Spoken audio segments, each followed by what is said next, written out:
It's right around 3:03 p.m. on Sunday, November 30th, 2025. I am down here in Southern Connecticut at the home of a elderly family member whose ongoing health issues and hospitalization and medical care I have been managing for the last 2 weeks now. Um, I literally do not look for harassment or for stalking or for any kind of criminal activity towards me or my family. But when it continues to happen in a surprisingly unbroken pattern that occurs in multiple locations across several states, wherever I happen to be for any reason, then I notice that. I am a career research scientist with over a dozen scientific studies co authored under my name in some of the highest end scientific journals on the planet. Starting in 1996, I co authored a scientific study that was groundbreaking at the time regarding the VEGF tumor protein. And this scientific study was published in the European Journal of Cancer. I also co authored multiple other studies in high end scientific journals, such as Laboratory Investigation, American Journal of Pathology, Journal of Cancer Research, Laboratory Investigation, I don't know if I already said that, AACR journals, and my own thesis for my PhD program in clinical developmental psychology, a different branch of science, was published nationally by the American Psychological Association in 2007. Therefore, I am a double science career person, professional in biology and psychology. So when there is literally a psychopath, verifiably diagnosed psychopath, who is being housed in my building and has been housed in my building complex by the crooked Russian slumlord who is sponsoring this career criminal and psychopath, then strange things start to happen and I notice them. When you lock the door to your living space, nobody should be able to get in, but they can if they're, career criminals and know how to pick locks and have other mechanical abilities in terms of bypassing door locks, right? It's really not that hard. My father's car was stolen outside of in the parking lot of this building complex within 90 seconds by car thieves who are very good at accessing locked vehicles. So when somebody wants to access your locked vehicle and they know how to do that and they're very good at it, they will do it. If somebody wants to access your locked living space and they really want to do that and they know how to do that, they will do it. So what you're looking at right now in this image is a sock, which is a little bit weird given that it's raining and this is like an outdoor space and there's one lone sock out there. But it's even weirder when you consider that that sock is one of 3 pairs that I brought down when I came down from Boston a couple weeks ago. And one of those socks went missing after I brought it into this living space after having arrived from Boston. I do not take my socks outside. I don't wear my socks outside, and I haven't been carrying laundry outside at all. That sock was not there early this morning when I took the trash out. The trash was in a enclosed black trash bag, kitchen trash bag, and there were no socks in that trash bag. When I took the recycling out a little bit later, there were no socks in that recycling at all. And I have been looking for that sock ever since it went missing shortly after I arrived down here around November 15th. The socks that I bring down remain in my luggage. I don't drag them around the house for no reason. They have remained upstairs in the guest room of this living space in my luggage until I need to use them. And I haven't needed to use them except for one pair over the last, few days. So this one sock that went missing approximately 8 days ago has suddenly shown back up within the last few hours directly outside of the sliding door that nobody has been in or out of since last night or very early this morning at 2 a.m. And this is a pattern that the psychopath and career criminal named Jasmine Irizarry, who is in the employ of the crooked Russian slumlord, a property manager named Oleg Alexeyev has been engaging in for the last 11 years. Irizarry is a severely disturbed psychopath who was a patient at the Lemuel Shattuck Hospital back in 2006 when I was ironically conducting a PhD program internship at the Lemuel Shattuck Hospital as part of my clinical internship training for my PhD program. Irizarry was even back then known to staff and possibly to other patients as a homicidal psychopath because Irizarry had a compulsive need to smear her contaminated body fluids all over other people's clothing and personal care items and their persons. So staff did have to wear protective gear around Irizarry because she would literally smear her body fluids and compulsively vomit on staff and other patients. She was unsafe to be around even back in 2006 when she was actually still a young adult. Okay. Irizarry then graduated to living a mile down the road at the 5 Union Ave building complex that is basically run by a activistic Russian slumlord. They're a slumlord because the city of Boston has taken them to court on criminal charges on multiple occasions over the last few years for criminal neglect in my unit, in my apartment. They refuse to make repairs.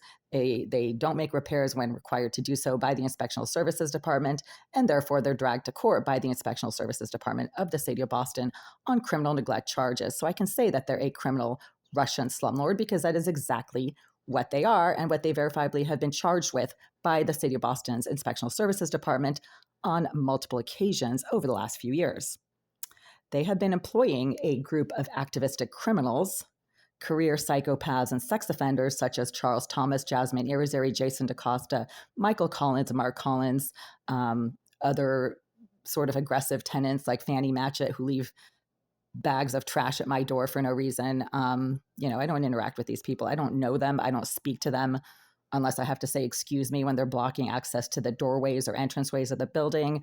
I do not interact directly with any of these lowlifes, but you can see that they're trying very hard to interact directly with me because they keep making very nasty, threatening comments and unnecessarily psychotic statements on the videos that I post to this YouTube channel, even though I do not invite them or respond to their comments in any way and don't usually read the comments regardless. But the frequency and obsessive need that these people have to post these comments on every video that I make, even though most of these videos have nothing to do with them, shows that they have a psychotic need to harass and interfere with whatever I happen to do. And therefore, they are proving what I keep saying about them in terms of their criminal harassment that is so-called BLM activists. They claim that they're BLM activists, but they're really just career criminals who have sex offender histories. I mean, these people have been listed currently and or in the past in the Massachusetts Sex Offender Registry, including Irizarry, as sex offenders, which means not only are they just career criminals, but they have problems with women and possibly children as well.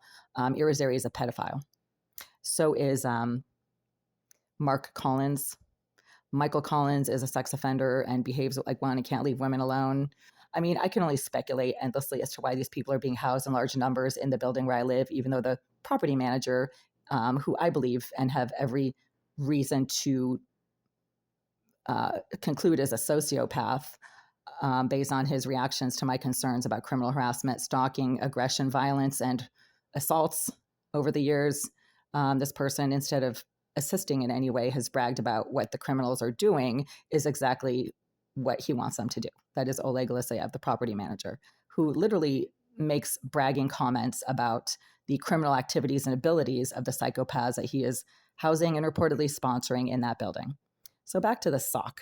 Ms. Irizarry, who is a psychopath, verifiably, and a sex offender, also verifiably, has been breaking and entering into my living space up in Boston almost continuously for 11 years now. And Irizarry has an extensive history of stealing things and then leaving them outside of my door or holding on to them for a few weeks and then putting them back like in the middle of my floor, which means that obviously she deliberately does this to show and prove that she is able to access my personal spaces wherever I happen to be and whether or not I lock them or not, and then that she knows where my possessions are and how to take those possessions and remove them from my possession.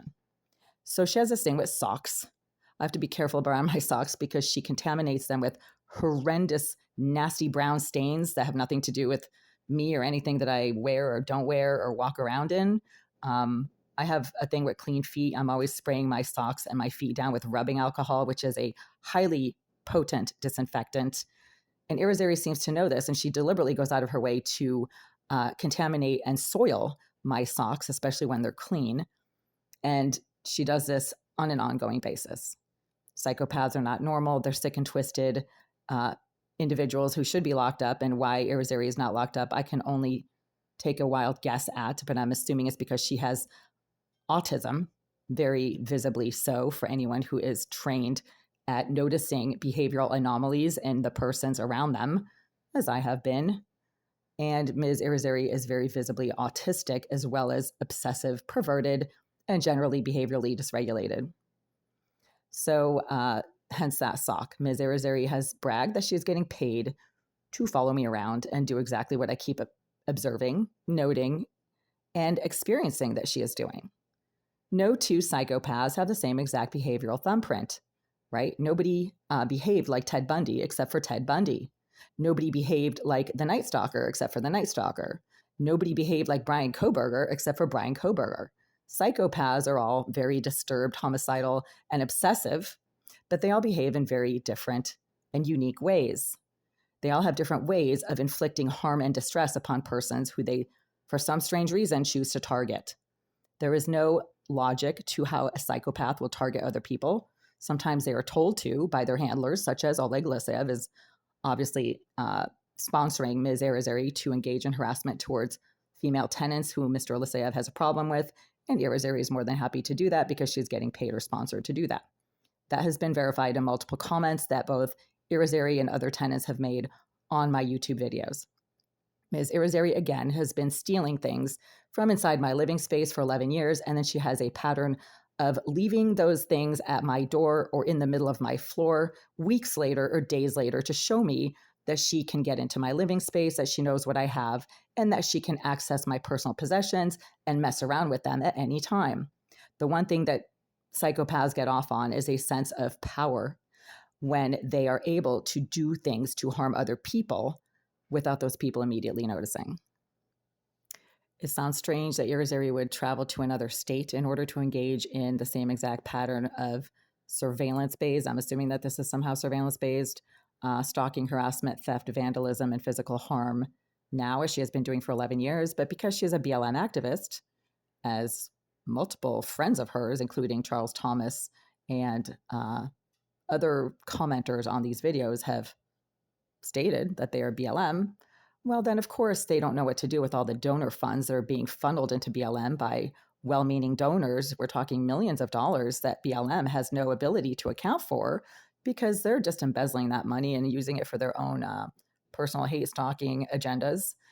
They hire a lot of hookers and strippers.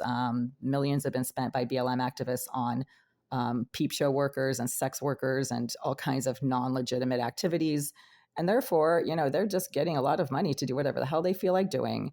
And these BLM rejects in my building are a bunch of involuntarily celibate sex offenders. Again, going to name names: Charles Thomas, Wena Rodriguez, Christopher Thomas, don't know if it's the same person or a different person, Jasmine Irizarry, Jason DaCosta, Mark Collins, Michael Collins. Did I miss it? Well, the one of the Greenville Group's employees, Robert McLean, seems to be also sort of involved in all this. He's not a BLM activist. He's just a creepy sex offender who I believe has something to do with the murder of Karina Holmer, who was a young woman who was murdered in the Fenway back in 1996. I just can't shake that funny, strange feeling that Robert McLean had some kind of involvement in that murder. Just the way that I've had to deal with him over the last 13 years while living in that building. Mr. McLean has a very dark and sinister type of demeanor towards certain women. Not sure what his deal is, but there's that. So again, back to the sock. It disappeared a few days after I got down here. Irizarry was standing on the platform at the Back Bay train station on several occasions over the last few months while I've been coming down here to Southern Connecticut. Ms. Irizarry has an extremely unusual, high-pitched, hyena-like laugh that she likes to unleash in my direction when she wants me to know that she is within a few feet of my personal location. She's been doing this for 11 years. She used to do this when she was standing at her door in her residence, and I would be coming back from work and accessing the top of the stairwell outside of my door, and Irizarry would unleash her hyena-like laugh in my direction. And then she's recently has been showing up at Back Bay Station whenever I have been racing towards the Amtrak platform to take the train down here to Southern Connecticut. Therefore, she has placed herself in the exact locations that I happen to be in order to get down here. And then because she's BLM, of course, she can get on the train and take the train to wherever she happens to know that I go to, right?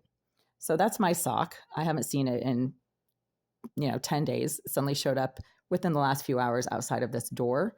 The elderly family member that I'm caring for has been upstairs sleeping the entire time and has not been dropping my socks on the deck outside in the middle of a rainstorm. But Irizarry appears to be doing this and has done so for years. And this is just one more ...